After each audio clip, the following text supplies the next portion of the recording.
What's up, fellow Titan Quest fans? We have been starved for content lately, but just now there was a release of a new update. We take an in-depth look into a build guide with its abilities and playstyle explained, and also get a glimpse of the release window for the early access. Stay tuned for a full analysis.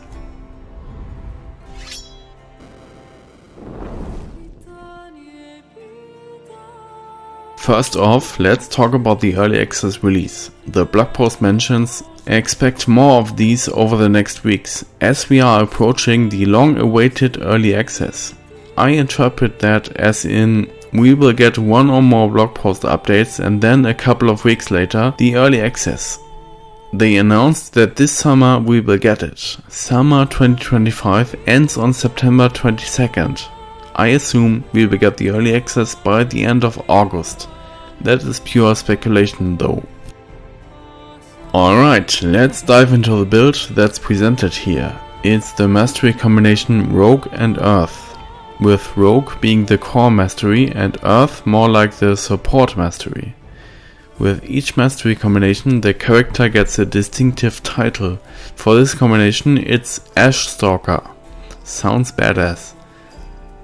Some time ago we have been presented some active skills of Rogue Mastery. There's Lethal Strike, Poison Bomb and Mark for Death. The build that's presented here just uses one of those, Mark for Death, and we see some new abilities. One of them is the core skill of this build, Trick Shot. As the devs describe it, this is a fast target penetrating projectile attack. We want to use this to deal very targeted damage, and with our modifier system we customize it to disrupt our foes. We see the skill itself, it is leveled up to level 9, but it even goes up to level 17. The skill seems to be a ranged projectile attack to a single target. With each level up, the skill gets open capacity points. You can fill those with the modifiers of your choosing. 2 of those went to enhanced critical hit, which obviously increases the crit chance.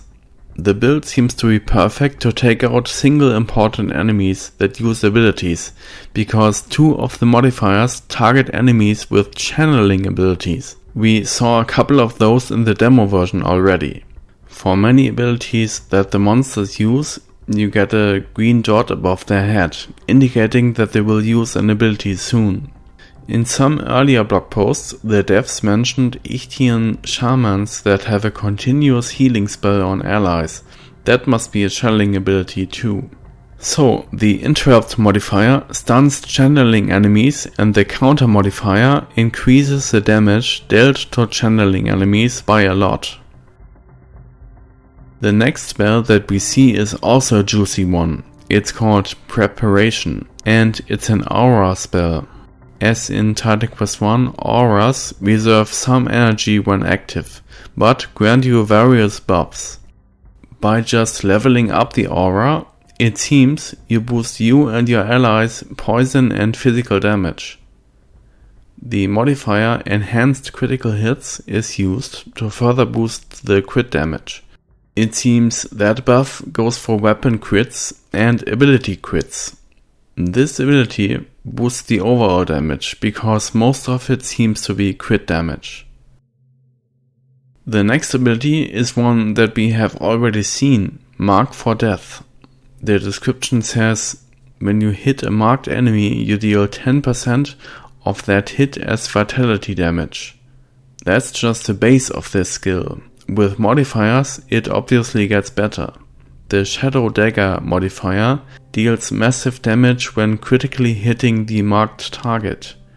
The modifier description says, when you critically hit an affected enemy with an active ability, they are hit by a Shadow Dagger dealing 3 poison damage. The blog post mentions that there's a bug in the user interface and this 3 poison damage is actually a lot more. True, 3 would be a bit underwhelming. It seems the calculation mechanism of the user interface still needs some work, so the game is not perfect yet, it seems. There's also one point in the modifier Poison Burst. This one seems to have this description. After you have dealt total of 417 damage to the debuffed enemy, Mark for Death is consumed, dealing 15% of the stored damage as poison damage to that enemy. With a crit, it probably will just take one hit of the trick shot to deal over 417 damage, so the Poison Burst will trigger almost all the time. The core skill Trick Shot has no cooldown, so it's very spammable. The build aims to mark stronger enemies for death, then use Trick Shot on them. A very strong combination to take out key enemies. This 2-trick combo also seems strong against bosses and mini-bosses. That's not all. Now we dive into the passive skills of Rogue Mastery that are used here. Accuracy is a tier 1 passive skill. It is skill to the max because all available modifiers are chosen. The overall damage and especially the crit damage is buffed significantly. Especially with the modifiers that increase the crit chance, every hit with Trick Shot will result in a crit. This will always trigger the Mark for Death with the Shadow Daggers. For the passive, the critical damage multiplier gets lowered though. I guess by boosting the crit chance exponentially, the crit damage multiplier gets cut in half. So let's say a crit deals 3 times the damage, then it just deals 1.5 times the damage. The next passive is also of tier 1, called Deft Hands. This one seems not as important as accuracy, the one we just saw, because this skill is not skilled out fully yet. The skill further increases the crit chance, damage and cast speed. Cast speed, by the way, seems super fast in this game, according to what I have seen in the demo, so it might not be that important for many skills, but let's wait until the early access is here. The devlog goes on by delving into the earth skills. It says, if we position ourselves well, each of these trick shots should be able to damage many enemies, but as its area of effect is a thin line, we could use a clearing skill from earth to help us get through light mobs more quickly. First we are shown another aura, Earth Enchantment. I remember that from the demo. Here it is used to boost the physical damage by 16%. A big percentage of this build's damage is pierce damage, and pierce damage as well as strike damage are both physical damage. There's also one point in conservation. This modifier reduces the energy reserved for the active aura. On that note, the preparation skill for Rogue also had the conservation, just with no points in it yet. The next spell is called Roiling Magma, which I remember as the lava ball from the demo. That's what I called it. This skill is used here to blow up small fry after the Ashstalker took care of the important enemies. Roiling Magma basically is used to clean up. The modifier used are Overwhelm and Enhanced Ailment. Now it gets pretty interesting. First off, the lava ball explodes when fired on the target, dealing fire damage. It doesn't seem to matter that this is an agility build that increases physical damage and poison damage. The lava ball has the Overwhelm modifier maxed out. You get Overwhelm by attacking an enemy with your weapon. The modifier text says, consume full Overwhelm for 40% more damage, 40% more ailment chance, 40% more aura radius, and 50% more projectile speed. Those are some insane buffs. Just dish out a few hits with your weapons and then fire a massive lava ball to blow up small fry in just one hit.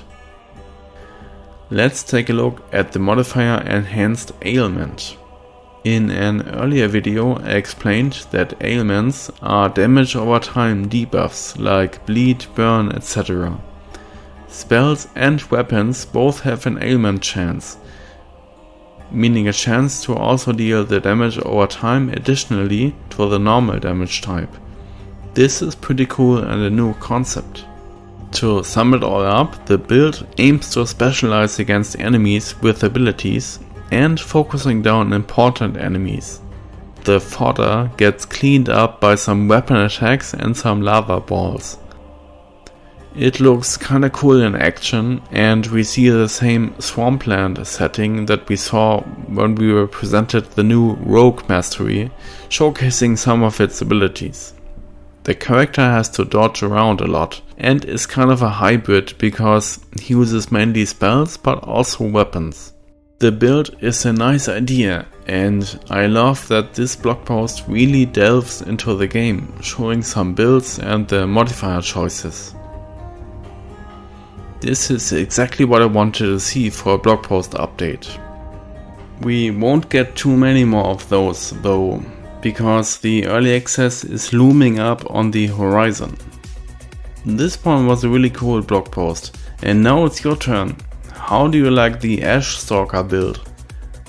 Underwhelming and only cool on paper, or is it a haymaker build? Tell me what you think about this blog post in the comments, and I'll see you in the next one.